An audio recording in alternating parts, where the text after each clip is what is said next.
Hi, Charles. Thanks for being with us. Thank you very much. So I want to talk about your personal story, the organization you created, Trees for Uganda.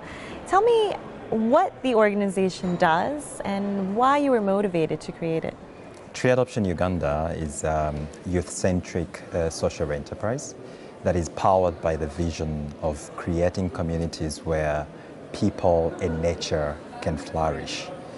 And we use activities like restoration, planting trees, and agroforestry to build resilience for smallholder farmers, while at the same time empowering young people that are unemployed to set up small-scale businesses through education and trainings on setting up tree nurseries and also managing tree farms. Our key mission is to ensure that conservation and restoration is in the hearts of each individual member of a household. And that is why we focus on creating a nature-inclined transformation, a change in mindset, a change in behavior of a smallholder farmer from a passive player in his landscape to an active, proactive steward of nature and conservation. Why were you motivated to do tree planting? Yes, so I was born in one of the most impoverished communities in Uganda, which is Kamucha. And my parents had 8 children and adopted 5 more. So I grew up in a house of 13 children. And it was taxing economically and financially for my parents to be able to take care of all of us. And so at a younger age, we moved into the village to try and grow our own food and have firewood, reduce our cost of living.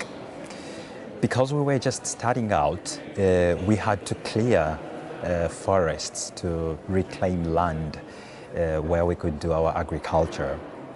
And so I got an opportunity to see how a landscape can actually change. When I was 8, when I was 10, and we cut down a forest to plant maize and beans, I could see that our harvest was big. When I was 17 and the land was changing, I could see that our harvest was reducing. When I was 10 and there was a lot of tree cover, I could see during the storms, our crops were protected. When I was 17 and the land is bare, no trees to protect our crops, I could witness how much loss we were incurring as the strong winds broke our maize, broke our bananas.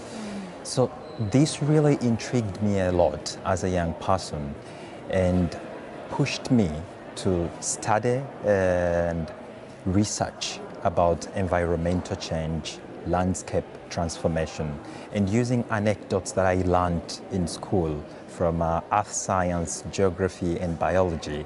I wanted to try out elements of conservation, elements of restoration that I've learned or that I've heard of to see how they would work in my community. But why was it important for you to do a project that engaged the youth in sustainable land use? So my time in the rural communities when I lived on the farm because of my family's financial troubles, I noticed one thing, and that was many young people I played football with in the rural communities where I went actually left.